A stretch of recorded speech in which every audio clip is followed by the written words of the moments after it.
Hello, I'm Lisa Burkhardt Worley of Pearls of Promise Ministries, and welcome to Pop Talk.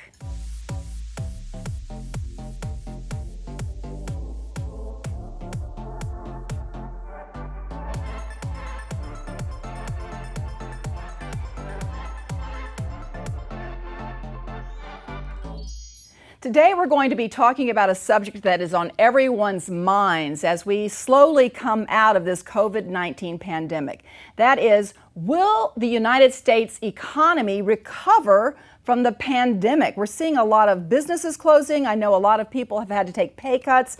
Some people have lost their jobs. We have an expert in studio today, and we're going to introduce him in just a minute, but who's going to talk about this and hopefully give us a little hope, right? But I'm so happy to say that our team is in studio. We're not partially on Zoom. We're not partially here. We are social distancing. We're sitting a little bit further apart, and our crew, Grace Point Media, they're all wearing masks. So don't worry about the fact that we're here. We are very cautious, and we're taking every precaution to avoid contact. But to my left, I can't even touch her. Dr. Lynnette Simm, say hello. Hello. And then off to my far right is our co-host, Rosemary Legrand. Hello. So now it is my pleasure to introduce our guest today on Pop Talk. His name is Cody Payne. Cody is a Senior Vice President for the Capital Markets Group of Colliers International in Fort Worth, Texas. Over the past 15 years, Cody has closed more than 600 commercial real estate transactions. That's very impressive. He's a busy guy. Prior to joining Colliers International, Cody worked at Marcus & Millichap and Sperry Van Ness for over 10 years, where he specialized in office and industrial investment sales, management, and leasing.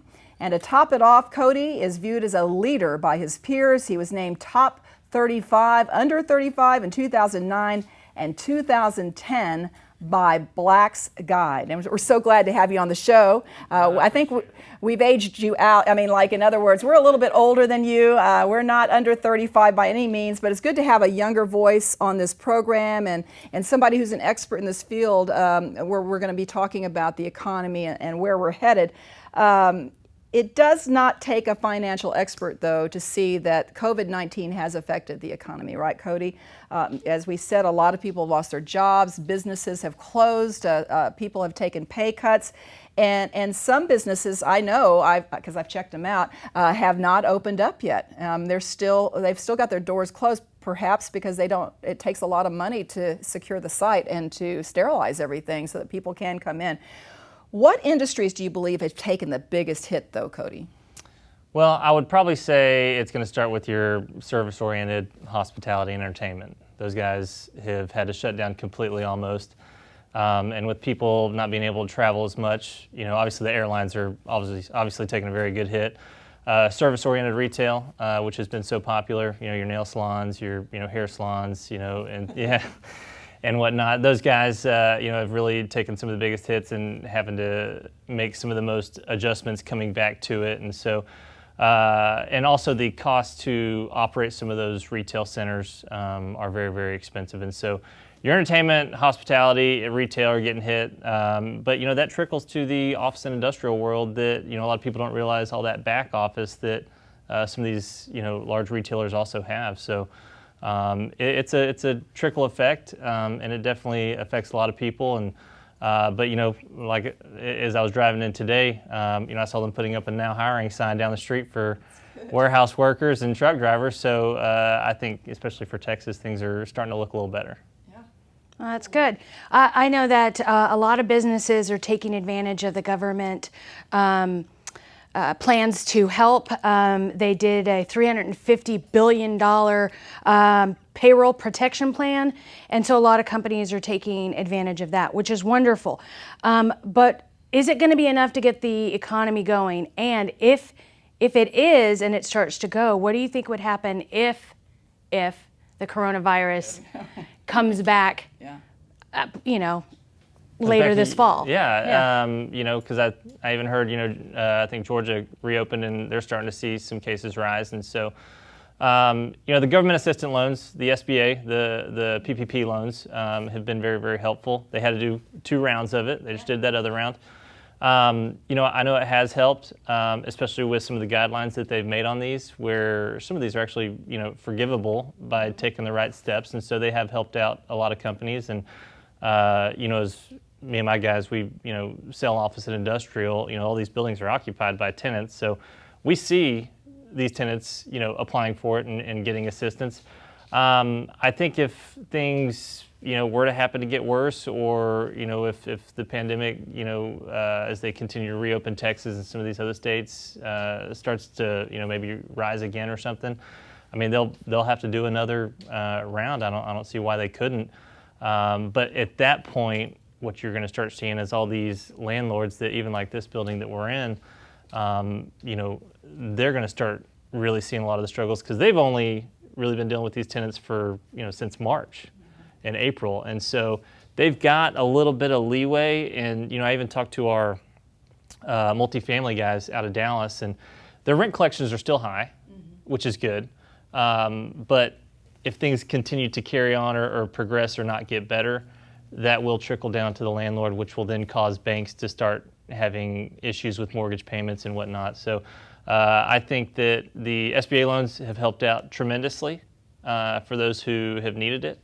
But, only time will tell. I know that I believe it's going to be state and area specific.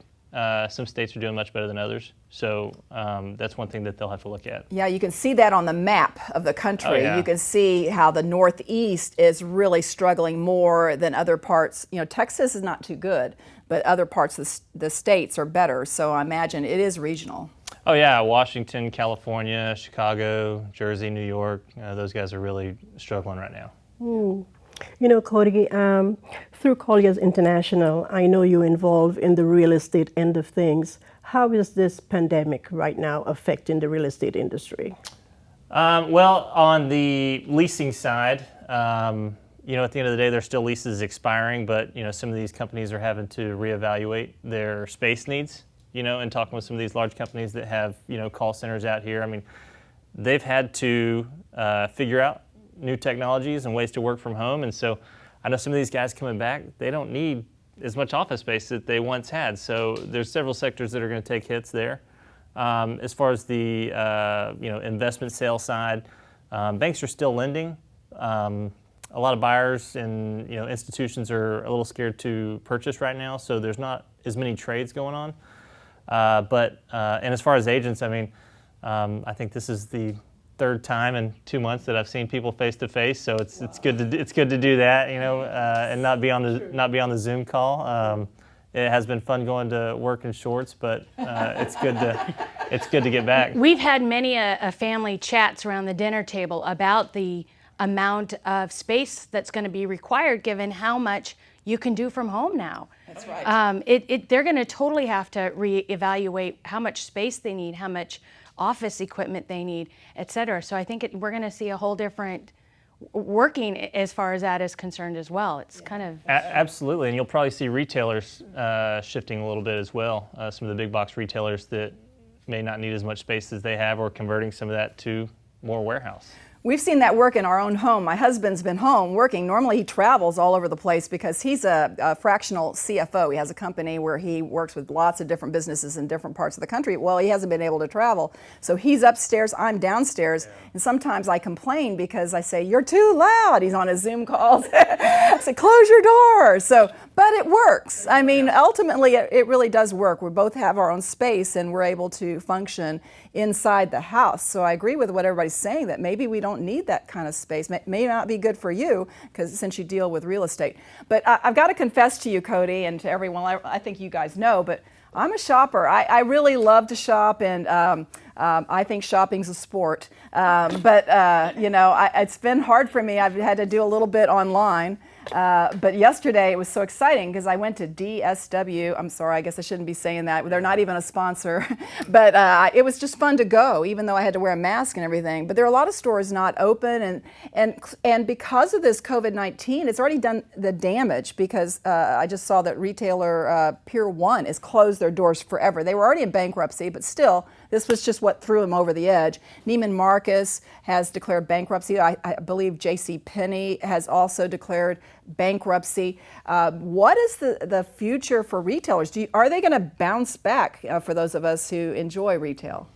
Well, and look, I love retail as well, and I think that when they reopened that TJ Maxx or Marshalls the other week, I mean, they said there was a mile long my line. sister's got a beeline right there, I tell you. And so I know that people are excited to go back, but I do believe what you're going to see on the retail side, and you started to see this 10 years ago during the last crash, is some of these older retailers, like a JCPenney's or Sears, that never changed their model to the new age of up-and-coming consumers, the millennials, and how they shop. I mean, these guys didn't change. I mean, you'll probably continue to see some of those folks, fall by the wayside, unfortunately. And so, but there are a lot of companies that, have, come to the internet and started opening, brick and mortar kind of retail stores. And so, kind of like Warby Parker, they used to be only online, and so now they're starting to open up actual stores. So I think you'll see a lot of changes from these retailers, and you may even see some of these big box guys that use so much space,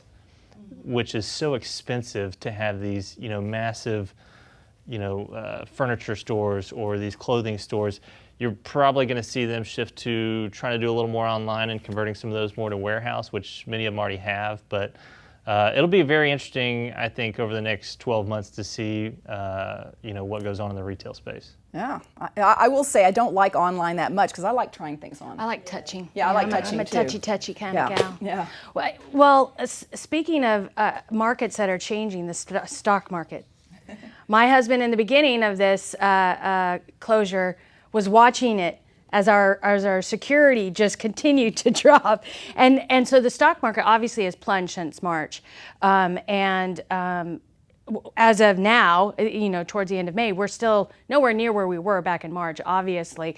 But what do you think the future holds, in the financial markets when it does come? Obviously, we're connected to, in the stock market to other countries and all of that. But in your magic 8-ball, what do you got for us? Well, it hasn't been working too well. But no, I think as far as the stock market goes, what's interesting on that is a lot of people have actually been pulling their money out, as we know, and investing in real estate, just in the old age investment. And so, but I think and also interesting, I saw gold took a little dip back in March. I mean, several iron ore, some of those have dropped. The stock market, I believe, in many cases has been overinflated over the past year or so. Severely, and so I mean it will bounce back. I mean, I know the S&P's taken a really big hit, way quicker than anybody could have ever imagined. But I've heard several economists, and a lot of people are believing this is a V-shaped down cycle, to where it went down as fast and it'll hopefully come back up near as fast. I'm optimistic, so I hope so. Yeah. But it could be more of a U-shaped, where it's a little more slower coming back up. But I mean, it will come back up. The U.S. is a very important economy, and Texas, what people don't realize, Texas is one of the most important economies in the United States. And so, I think that's why our great, governor wanted to reopen the doors and get, everything kind of pumping again as oil and gas keeps, taking a hit. It looks like they're starting to not look a little better, but not look as bad, which, is a positive note. Yeah. Governor Abbott, great job. I think he's doing a great job getting all that we're doing. Cody, is there anyone benefiting from COVID-19 apart from Amazon and the mask-making manufacturers? And I know a lot of us rely on Amazon, even now. I just ordered something from them not too long ago, Do you know of any other business that this pandemic might be helped? Yeah, I mean, pharmaceutical companies have been doing well. Those guys have been doing well. The toilet paper industry? Yes. They're cranking them out. There have been companies that have been doing well. My father is in the logistics business, so they help transport freight and goods all across the U.S. Those guys are doing very, very well. Certain supply chains are also doing really, really well. Yeah, you're right. I mean, Amazon and, I'm sure Netflix and Zoom and all those guys are doing exceptionally. Zoom, but Zoom, they've Skype, Oh, yeah. And so there are quite a few niche-specific businesses that are doing well, but for the most part, a lot of them have seen their struggles, whether it's on the forefront or, on the back office side. And so, like I said, I believe things are, starting to get better, especially here in Texas. And so things, I think, will start to tick. It'll be a little slower coming back, especially in some of these retail and hotel sides. But no, as far as moving goods and certain retailers like grocery stores, those guys have continued to do well. Well, Zoom is amazing. I'm surprised they've been able to handle all of us. We use Zoom a lot with our ministry, and I've been on other Zoom calls. We talked about that before the show started. But one of the cool things that Zoom does, and we're going to try it within our own ministry, are breakout rooms. That is it was like I was on Star Trek. All of a sudden they said, we're going to a breakout room, and I disappeared, and I ended up with people that I didn't even know, and then they brought us back. It's the coolest thing. But I just want to, put a shout out to my niece, Kylie. We spent 15 hours on Zoom to be with her for her son to be born this morning. See? 15 hours. And so the whole family got to be there with her and cheer her and love on her, and we would not have been able to do it any other way. But you know something, Lisa and Lynnette, Cody? I'm so thankful to God for technology. Yes. Because now everybody Zoom, Skype, FaceTime and everything. So that's I think that God COVID-19. He's expanding us. Yes. He created all this stuff. He gave us the intelligence. He put it together, and he is expanding us to do things differently, shifting us a little bit is what I've seen. We've been shifted a bit, and we're reaching actually more people through this technology than we probably ever reached before. I've seen more people aware of Pearls of Promise, and all that we do, these TV shows get thousands of views on Facebook. So I love technology, and and probably we need to continue using it as we move forward, because I think that's the best way to reach people. Now, let's talk about restaurants. I know restaurants are starting to open up a little bit. They're up to now 50% capacity in Texas. I don't know that that's the case everywhere. Look in your area. Across the country, I don't know. But we went when it was 25%. My husband and I ventured out to one of our favorite restaurants, and it was weird. I mean, there were several tables between us. The waiters were wearing masks, and it just felt different. So I'm just wondering what your best advice is for those who are just trying to get back, who are trying to make this move to solid footing. What are some tips that you can give them as everybody tries to get back to normal? Well, if they're a business that were affected by the coronavirus and they didn't get that PPP loan or the SBA loan, they need to look into that. That's first and foremost. Is there enough money left? I mean, well, I don't know what's left. Getting with their SBA lender, even if there's not, those guys can help out with options. And so doing that is very, very key. They've had a lot of time over the past couple months, and you've already seen this from a lot of companies, to figure out how to streamline a little better, how to get a little more efficient with costs. And so hopefully a lot of those folks have done that. But it's going to be a slow progression getting back in, especially for the restaurants. I mean, I was very excited to, stroll back into Chili's, a while back ago. But no, I mean, these guys, they're just going to have to get used to the new normal, unfortunately. But like you said, they were at 25, 50. They'll probably soon hit 75 and then be back to normal, which, the new normal, I guess, is what we'll call it. But those guys just need to, look at their baseline and their expenses, kind of moving forward. And you're in real estate. Can you talk about your industry in particular and how you guys have managed? I know you got to wear shorts and to work, but really, how's the buying and selling going? You probably deal with commercial real estate, right?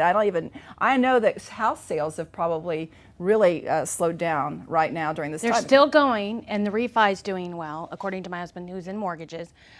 But they are well below than what they would have been this time last year. Yeah, well below. Yeah, and that's absolutely correct. A good friend of mine in the title business, he says they're not doing a lot of new transactions, but the refis are through the roof. And it's because mortgage rates have been very, very good over the past few months. And so on the commercial real estate side, we sell investment, office, and industrial buildings, all across DFW. And it's been a phenomenal past 5 years. It has tapered off, but at the end of the day, transactions still do happen, and things are like I said, is every day, every week goes by are getting better, and more people, especially out of state. People don't realize how much out of state money actually buys in Texas.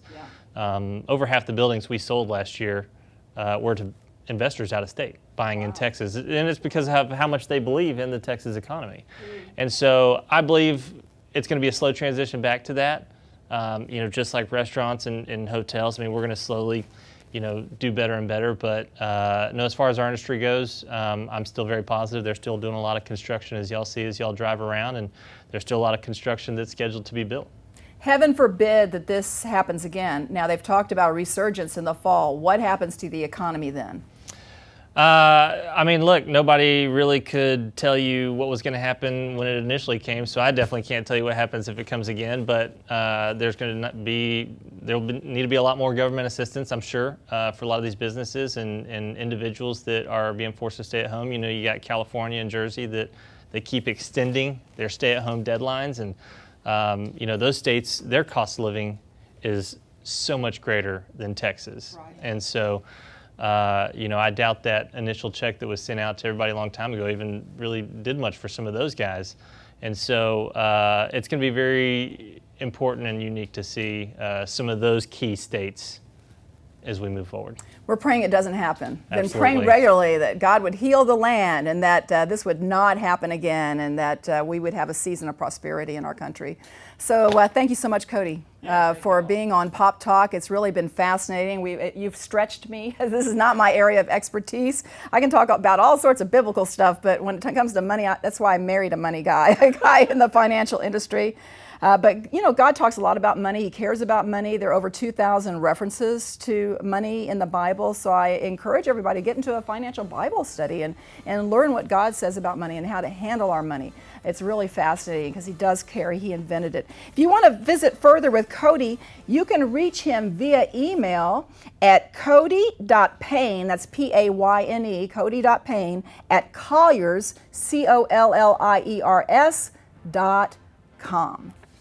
And of course, we would love for you to reach out to us here at Pearls Promise Ministries. We've actually started a 1-hour monthly pop chat. It's a fellowship time where we get together and we worship. We do some teaching, conversation, and of course prayer. So feel free to join us at any time. If you want to know more about our ministry, you can email us at info@pearlsofpromiseministries.com. And we want to say thank you to a couple of companies right now, Connolly and Grace Point Media for their production work. Yes. And Faith Unveiled Network, where this show will be aired next week. And we want to say we are so grateful to you all guys. Thank you. And we are just so thankful for you for watching this show, because it's because of you that we have success and we spread beyond the walls of this studio. And we hope that we have shed some light for you on the status of the economy and given you maybe a little hope as we move forward out of COVID-19. We want to thank our guest again, Cody Payne. Meanwhile, we're just ordinary girls who God has turned into pearls. Thank you for joining us today on Pop Talk. We'll be back in a couple of weeks. We're going to be talking about the Change Challenge. You'll love that one.